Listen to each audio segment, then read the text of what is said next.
I just wanted to do a real check-in today because I've been on GLP-1 medication for about a year and a half, and I just made a pretty big change. I switched from Semaglutide to Tirzepatide because the side effects were becoming unmanageable for me.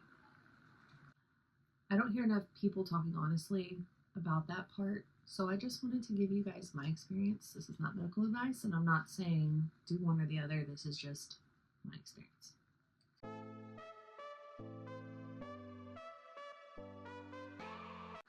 So I started semaglutides, like I said, about a year and a half ago. I started because after I ran my first half Disney, oh my goodness, but after I ran my first half marathon at Disney, I kind of expected myself to lose weight. I hoped I would lose weight, and apparently I did not. I lost under 5 pounds the whole time I was training, and I was running my booty off. So I started that to see if it would help me kind of go over, and I did. I ended up losing like 40-ish pounds, which is very slow. But I mean, I still did it. It did help curb appetite. It did help with the weight loss and the whole like food noise. Like that was gone. Like that did work. But over time, the side effects started to outweigh the benefits. I was very tired all the time. I had incredibly terrible GI issues.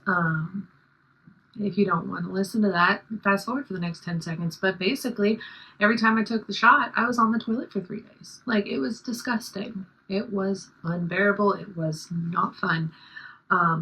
It got to the point where my shots I'd miss on purpose. Like, I stopped taking them as often as I was supposed to because it just made my stomach hurt that bad. And I always had to have some sort of antacid going on too. Like, I had sulfur burps, and it just, no matter what I ate, no matter what I did, if you hear the puppy, I'm sorry, but everything just, it was eventually it just wasn't fun. So I had a long talk with my doctor about it. The changes from, okay, I can live with it, to this sucks, happened Thanksgiving of 2024. The next day after that, I woke up and I had never experienced it. I had a whole week of just terrible, terrible GI issues, and I asked my doctor about it, and they said, try removing this certain food group or that certain food group, or whatever. I was already doing intermittent fasting, so I wasn't eating after a certain time, and gradually I realized that I was ignoring things longer than I should have, because this went on for a year. From Thanksgiving to Thanksgiving, I dealt with that basically. Eventually, I had to realize that the side effects I was experiencing weren't my fault. It was my body saying like, hey, like this is not working for us anymore. It's time to move on.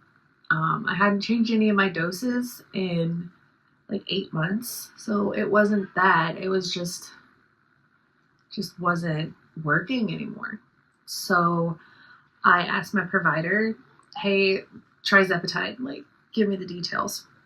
They informed me that people who switched had far fewer side effects, that it's almost night and day difference, but it is more expensive.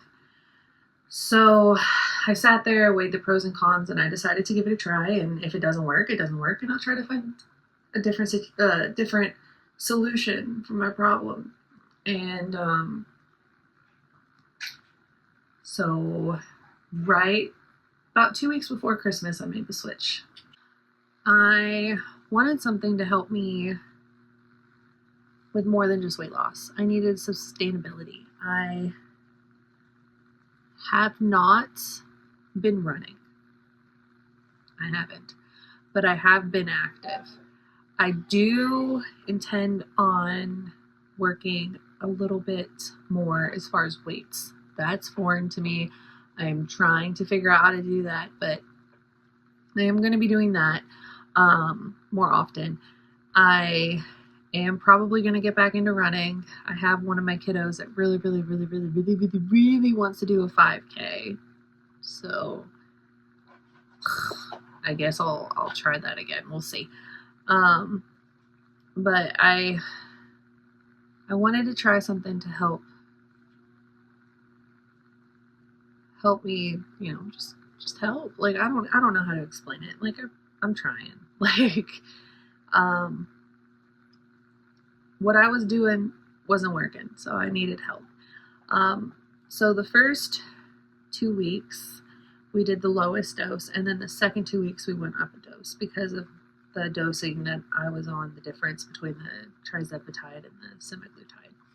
So the first 2 weeks on the Tirzepatide, I say that right? Tirzepatide. Anyways, the first 2 weeks, my hunger did come back.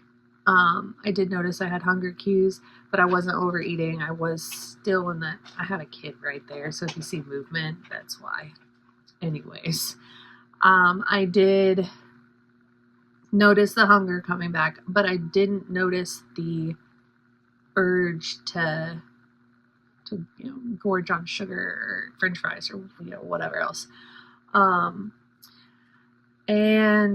I also didn't have any GI issues at all. So I was a little bit nervous about going up in dose, but the week 3 and 4 on the higher dose, I didn't have any side effects that I noticed. I did have a little bit more energy than I was used to, so that was interesting.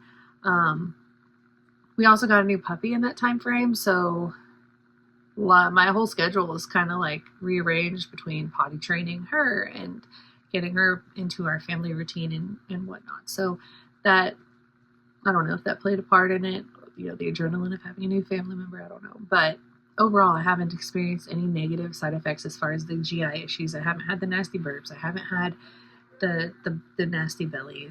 All of that stuff has been pretty good. If you are struggling silently because you think you're just supposed to push through the side effects, it's okay to ask for a change. It's okay to stop for a little bit. It's okay to lower dosage. It's okay to switch. You're not stuck. And I just need you to remember that. Switching does not mean that you're giving up on your journey. It just means that your journey is changing a little bit. I've learned that long-term success requires you to be flexible. Not every day you're going to be perfect eating. Not every day you're going to be perfect with water. Not every day you're going to be perfect with anything. So you need to be able to adjust accordingly, and you need to definitely make sure to listen to your body. That's something that I'm still struggling with, but do yourself a favor and just listen to your body. So if you were on Semaglutide, Tirzepatide, or that new one, I don't remember what it's called, but it's like GLP-3. I just saw it on Bunny's podcast thing, Jelly Roll's wife. She was talking about it. I never even heard it until then. But if you're considering any of those, I'd love to hear why, where you're at on it. I'm going to be continuing to be vocal about my sharing in real time with the good, the bad, everything in the middle. And I'm glad you're here to, experience with me.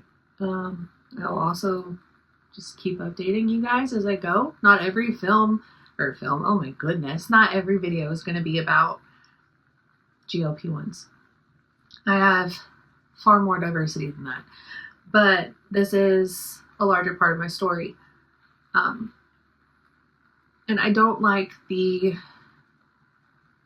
stereotype that goes with it. Just because I'm taking a doctor's advice and trying a medication to help me help myself doesn't mean that I'm not putting in the work, that I'm not doing the diet, the exercise, the movement, the emotional side effects to it. I still am doing all of that. So just keep that in mind too. If you're going to say something yucky in the comments like that, just know that I have been working my booty off. I've ran 2 half marathons, a bunch of 5Ks, a 10K. I've been doing all of that. not the running recently part. I mean, I pretty much retired in March, but I have been doing other movements. But yeah, also comment below and let me know if you have any good strategies to get over gym fear. I've been doing grounds workouts through their app at home because I have such bad gym anxiety. Like, I just cannot get out of my head. I know nobody at the gym is actually looking at me and nobody cares, but I feel like they are. So if you have any suggestions, I'd appreciate it. Let me know. But until then, I see you next time. And I am so awkward. Yeah. So, toodles.